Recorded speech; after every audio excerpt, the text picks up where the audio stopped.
What kind of imposter are you?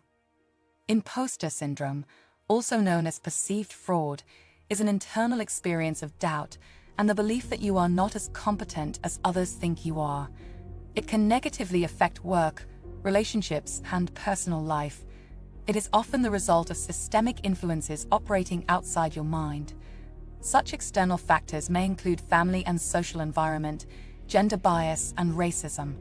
The feeling of inadequacy and fear can lead to feelings of guilt, shame, and low self-esteem. These feelings can be hard to overcome, but there are several behavioral and cognitive strategies that can help.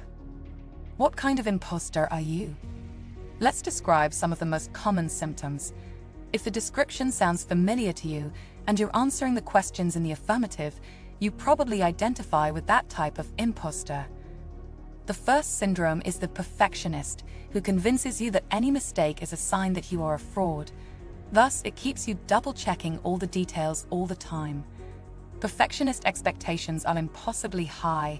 95% success is simply not good enough. Perfection alone will suffice. Consider these questions to see if the perfectionist sounds familiar.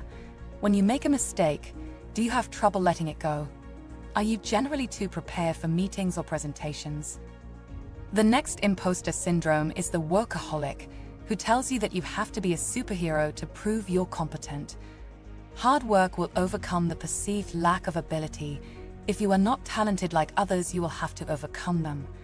The workaholic may also believe that asking for help is a sign of weakness. Consider these questions to see if workaholic syndrome sounds familiar. Do you feel pressured to work longer and harder than others just to keep up with them? Do you look for new responsibilities even when you have enough work? The next syndrome is the natural genius, who believes that new things should be easy to learn. If something requires time or energy to solve, it's not because the task is difficult. If you were as smart as others, learning wouldn't be difficult. Consider these questions to see if natural genius syndrome sounds familiar. Do you give up things that don't come easy to you? Are you sometimes embarrassed to admit how long it took you to learn something? The ultimate imposter syndrome is the expert who can procrastinate things to gather more information, even when he has already learned everything there is to know. Experts are constantly trying to catch up. However, they will never know enough as we constantly have new information. Consider these questions to see if expert syndrome sounds familiar. Do you think you need to know everything about a job before you do it? Are you constantly looking for new training opportunities, even though others say you already have the knowledge to succeed? These are the 4 categories of imposter syndrome. With which do you identify? What causes imposter syndrome? For the moment, scientists have let us know that there are 2 things. The first is that there may be a physical component. This means that half of our personality is genetically determined, and the other half is socialization. They are the things we learned growing up. As children, many of us come to believe that we are worthy of love because of what we do. If your family put a lot of effort into your achievements, so if you were praised as the smart or talented, this may result as a belief. So it's good that you can consider these 2 options that cause imposter syndrome. Many with imposter syndrome become paralyzed by the idea that things aren't exactly going well because we're afraid of failure. It prevents us from trying new things and taking risks.